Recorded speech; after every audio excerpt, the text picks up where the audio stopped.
Hello guys, this is Sanket Tiwari and welcome to the podcast. So today we have one of my friend Pratik Gupta from IIT Kanpur. So hello bhai. Hello भाई। So how are you spending your time in this lockdown and how are you utilizing it? मतलब lockdown में अपना time new coding languages को explore और सीख के spend कर रहा हूँ। जैसे जावा स्क्रिप्ट अभी मैं सीख रहा हूँ रिसेंटली। उसके पहले मैंने पाइथन सीखा था और सी भी हमारे कोर्स में था तो सी भी सीखा है। तो So my first question is that how it feels to be an IITian. In the I I T campus मतलब जब आप आज चारों तरफ आई आई टी एन से घिरे होते हो तो मतलब आपको ऐसा कोई स्पेशल फील नहीं होता है। You just feel like a normal student. Normal जैसे पढ़ाई होती है, नॉर्मल जैसे हर स्टूडेंट्स ग्रुप रहता है, वैसे ही हम लोग भी रहते हैं। So describe your first year journey in IIT Kanpur. First year is मतलब काफ़ी अच्छा रहा। फर्स्ट ईयर में हम लोगों ने काफ़ी सारी चीज़ें आई आई टी कानपुर में देखी। हॉल कल्चर देखा, मतलब वहाँ डिफरेंट हॉल्स की जो कंपटीशन होता है, जैसे हमने छिछोरे मूवी देखा होगा। और काफ़ी देखा, सेमेस्टर एग्ज़ाम देखा, फिर 2 दिन का प्रिपरेशन देखा एग्ज़ाम का। मतलब 2 साल में तो हम बहुत प्रिपेयर करते हैं, लेकिन अभी इस सेमेस्टर में जाते हैं तो उतना प्रिपेयर कर नहीं पाते। उसके बाद कल्चरल फेस्ट देखा हमारे यहाँ जो होता है, अंतरागनी। और टेक्रिथी नहीं देख पाए कोविड की वजह से। Hmm. So bhai, जैसे you have cracked JEE main and advanced, so give some tips that step wise procedure जैसे अगर कोई बच्चा 10th में है तो वो कैसे स्टेप वाइज जेई मेन और एडवांस को क्लियर कर सकता है. अगर कोई मतलब 10 से जेई एस्पिरेंट है तो उसके लिए एक ही टिप रहेगी कि वो कंसिस्टेंसी अपनी स्टडीज़ में रखें, रोज़ पढ़ाई करें और प्रॉपर मटेरियल फॉलो करें। मतलब काफ़ी बच्चे होते हैं इरेलेवेंट मटेरियल पढ़ते हैं जो कि एग्ज़ाम में आने का कोई स्कोप नहीं रहता। तो वही है कि रिलेवेंट मटेरियल पढ़ें जो कि एग्ज़ाम में आने वाला है। एनसीईआरटी, अब सबसे पहले तो एनसीईआरटी करनी चाहिए, उसके बाद धीरे धीरे एससी वर्मा टाइप्स की बुक होती है उन पे जाना चाहिए। At the last advance problems की जो बुक्स होती हैं उनको सॉल्व करना चाहिए। तो जैसे वाइल प्रिपरेशन बहुत सारे डिफिकल्ट टाइम्स आते हैं मतलब अप्स एंड डाउन्स आते हैं कि जब हमारी प्रिपरेशन होती भी अच्छी फिर भी मार्क्स वगैरह नहीं आते पेपर में तो उसको कैसे टैकल करना चाहिए. मतलब जब अप्स एंड डाउन्स तो मतलब लाइफ का पार्ट है, लेकिन जब मार्क्स कम आते थे तो मैं एनालाइज करता था कि मेरे मेरे जो पेपर हुए हैं प्रीवियसली उनमें मैं कहाँ, मतलब जो मेरे जो पेपर हुए हैं उसमें मैं कहाँ पीछे रह गया, कौन सा टॉपिक मेरा वीक रह गया और कौन से टॉपिक को मेरे को और स्ट्रॉन्ग करने की ज़रूरत है। तो ये सब मैं काफ़ी एनालाइज करता था अपने पेपर्स को, फिर उससे कोशिश करता था कि अगले टेस्ट में इम्प्रूव करूँ। मतलब प्रैक्टिस करनी चाहिए और सेम टॉपिक की जो भी हाँ, अपना खराब प्रैक्टिस चल रहा करनी था. चाहिए, सेम टॉपिक नहीं। मतलब जैसा आपको लगता है वीक है, जैसे मेरा कॉम्प्लेक्स नंबर और वीक लगता था 11th की स्टार्टिंग में, हम्म, तो उसको मैंने काफ़ी प्रैक्टिस किया, तब जाके उसमें मेरे को कॉन्फिडेंस बिल्डअप हुआ। और अब जैसे कि इनऑर्गेनिक केमिस्ट्री की बात करते हैं मोस्ट ऑफ द स्टूडेंट्स को ये बहुत टफ लगता है और इसको प्रिपेयर करने में भी बहुत बच्चों को ऐसा मतलब समझ में नहीं आता है कि कैसे प्रिपेयर करना है. तो मतलब इनऑर्गेनिक केमिस्ट्री कैसे प्रिपेयर करना इनऑर्गेनिक केमिस्ट्री का ऐसा था कि मैं एस पी ब्लॉक तो रिलेट कर लेता था, एन सी आर टी से पढ़ता था। मतलब उसको रेगुलरली पढ़ना होता है वरना आप भूल जाते हैं, तो उसको regularly N C R T से पढ़ते थे। डी ब्लॉक है. तो मेरे को भी टफा लगता था क्योंकि उसमें रिलेट नहीं कर पाता था। तो फिर पहले एन सी आर टी करनी चाहिए उसके लिए। उसमें एन सी आर टी में काफ़ी सारे हिडन क्वेश्चंस होते हैं जो कि जेई मेंस में डायरेक्टली पूछ लिए जाते हैं। मतलब सिंपल लाइन से पूछ लेंगे जेई मेंस में। और एडवांस के लिए मैंने ओ पी टंडन इनऑर्गेनिक की पढ़ी थी। उसके बाद जब लास्ट का टाइम था तो प्रॉब्लम्स आती हैं इनऑर्गेनिक केमिस्ट्री की, तो प्रॉब्लम से मैंने सबसे ज़्यादा सीखा था। तो उनमें कॉम्प्रीहेंशन टाइप प्रॉब्लम्स होती हैं, मैदा कॉलम टाइप, वो भी आपको काफ़ी इन्फॉर्मेटिव नॉलेज दे देती हैं और एग्ज़ाम का पैटर्न का भी आइडिया लग जाता है। और मेन प्रॉब्लम ये भी आती है कि बच्चे सीधा जेडीली वगैरह पे कूद जाते हैं जब इनऑर्गेनिक की बात आती मतलब जेडली पे है. तो मैं जेडली हम मैंने खुद नहीं पढ़ी क्योंकि जेडली का क्या कॉन्सेप्ट बहुत हाई थे और उसमें 99% मेरे हिसाब से मटेरियल इरेलेवेंट था। मतलब आपको फोकस रहना चाहिए क्योंकि आपका टाइम लिमिटेड है और सब्जेक्ट्स 3 हैं, तो मेरे को कोई फ़ायदा नहीं लगता जेडली करने में। और जेडीली मतलब ऐसे टाइम पे भी करनी चाहिए कि जैसे कि अगर तुम्हारा कुछ टॉपिक पढ़ना है, जैसे स्पेसिफिक टॉपिक हो गया जो सिलेबस में मेंशन है, और उसको अगर अच्छे से करना है तो वो भी कर सकते हैं। हाँ, जेडीली से वैसा कर सकते हैं। पी ब्लॉक में हम्म, बोरॉन पे बहुत सारे क्वेश्चन आते हैं, तो एनसीईआरटी में बोरॉन पे तो उतना ज़्यादा नहीं दिया है, तो आप उससे स्पेसिफिकली पढ़ सकते हैं।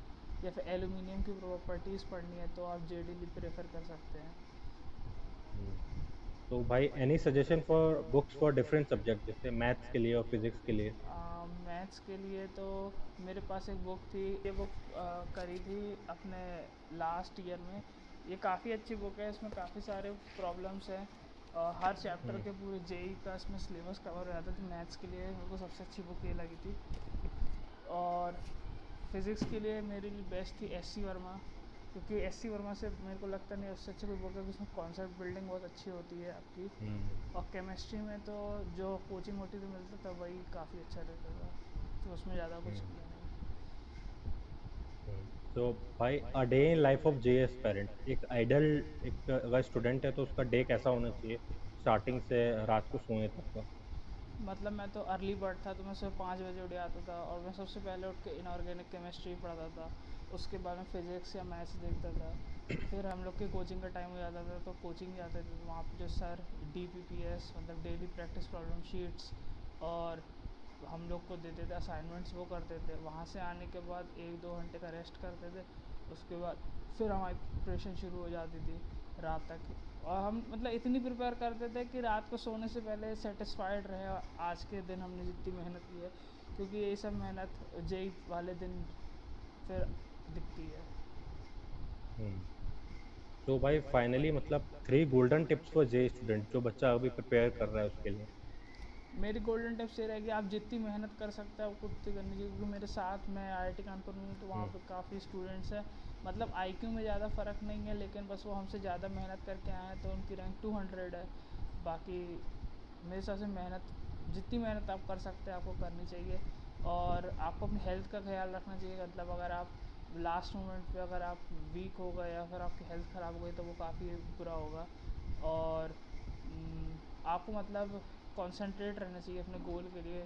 कोई आपको बोलेगा कि तुमसे नहीं होगा, तुम नहीं कर सकते, तो उस पर ज़्यादा फोकस नहीं करना चाहिए। आपको सिर्फ आप खुद बिलीव करके आगे बढ़ते रहना चाहिए।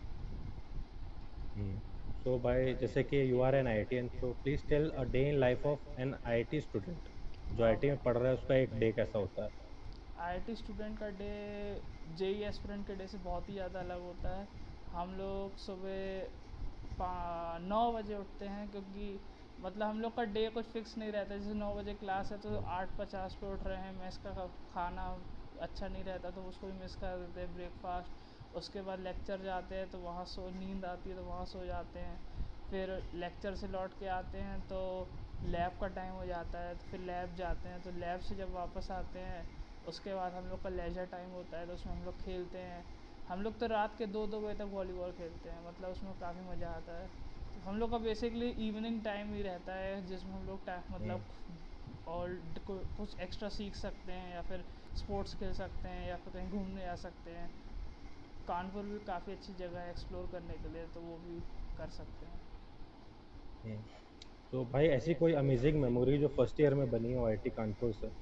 अमेजिंग मेमोरी सबसे अमेजिंग थी कि हम लोग जब गैलेक्सी ट्रॉफ़ी जीते थे, मतलब मैं हॉल 5 का हूँ, तो इंटर हॉल में हम हॉल 5 जीता था, तो हम लोग काफ़ी चेयर अप हुए थे। और अगले दिन लेक्चर हॉल में जब केमिस्ट्री का प्रोफ पढ़ा रहा था, तो उसमें बीच में उठ के हम लोगों ने अपना हॉल एंथम गाया था, और वो कुछ कह भी नहीं पाया था।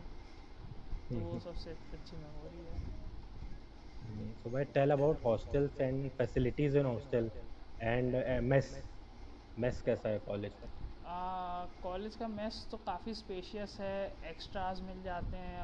अगर वेज है तो उसको कोई दिक्कत नहीं होती, वेज का खाना अलग बनता है, नॉन वेज का अलग रहता है। हाँ, लेकिन थोड़ा टेस्ट वाइज आपको डिफरेंस मिलेगा, क्योंकि वो लोग खाना ऐसे प्रिपेयर करते हैं कि साउथ इंडियन, नॉर्थ इंडियन सबको अकोमोडेट हो जाए।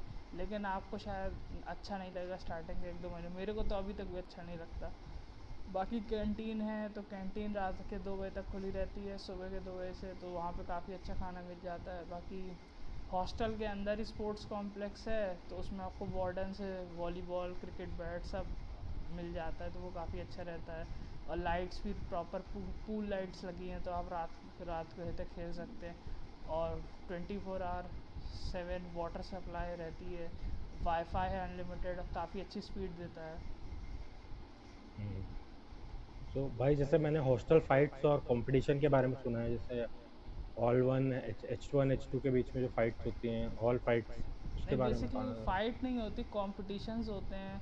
बेसिकली हमारे यहाँ में तकनीक होता है और गैलेक्सी होता है। तकनीक में क्या होता है, डिफरेंट डिफरेंट क्लब्स अपने कंपटीशन लेके आते हैं। रोबो क्लब का कंपटीशन होगा तो उसमें आपको रोबोट बना के कॉम्पिटिट करना है। इलेक्ट्रॉनिक्स क्लब का होगा तो उसमें आपको इलेक्ट्रॉनिक्स कुछ गैजेट बनाना होगा। जैसे हम लोगों ने टाइमर बनाया था, मैं एक्चुअली इलेक्ट्रॉनिक्स क्लब का सेकी भी हूँ अपने कॉलेज का। तो उसमें हम लोगों ने क्लॉक टाइमर बनाया था। फिर हार्ट रेट नापने के लिए आर्डिनो से प्रोग्राम बनाया था, तो वो काफ़ी इंटरेस्टिंग रहता है। उसमें आप काफ़ी चीज़ सीखते भी हैं, तो वो काफ़ी अच्छा रहता है। गैलेक्सी में आप फिल्म मेकिंग वगैरह में अगर आपका इंटरेस्ट है, ड्रामेटिक्स, डांस, म्यूज़िक, तो उसमें आप सीख सकते हैं। जैसे मैंने फ़िल्म मेकिंग किया था, तो हम लोगों ने मतलब 7-8 दिन का नाइट आउट मार के फ़िल्म बनाई पूरी, और हम लोगों ने जीता भी था वो इवेंट।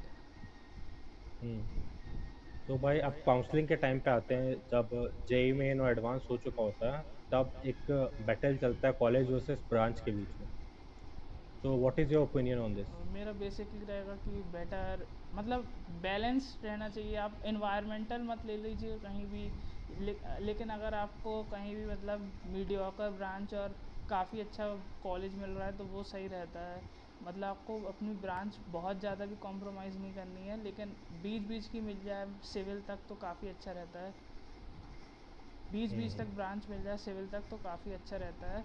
बाकी अगर कैंपस अच्छा रहता है तो प्लेसमेंट अच्छा होता है, बाकी फैसिलिटीज़ अच्छी रहती हैं, तो वो काफ़ी अच्छा रहता है। तो मतलब कॉलेज को मैं ज़्यादा प्रेफरेंस दूंगा। भाई startup culture in IIT Kanpur और एंटरप्रेन्योरशिप कैसा है IIT कानपुर? हमारे यहाँ बेसिकली इसके लिए एक मतलब काफ़ी इवेंट्स होते हैं। इसमें एक बॉडी है ई सेल नाम की, एंटरप्रेन्योर सेल। वो काफ़ी इवेंट्स कराती है, काफ़ी अच्छे टेड टॉक्स कराती है, जिसमें मतलब काफ़ी सारे एंटरप्रेन्योर आते हैं, अपने लाइफ के स्ट्रगल्स बताते हैं। और हमारे यहाँ जो सीनियर्स हैं कहीं, वो भी स्टार्टअप ऑन हमारे यहाँ जो कई सीनियर्स हैं वो भी कई अच्छे स्टार्टअप्स में हैं।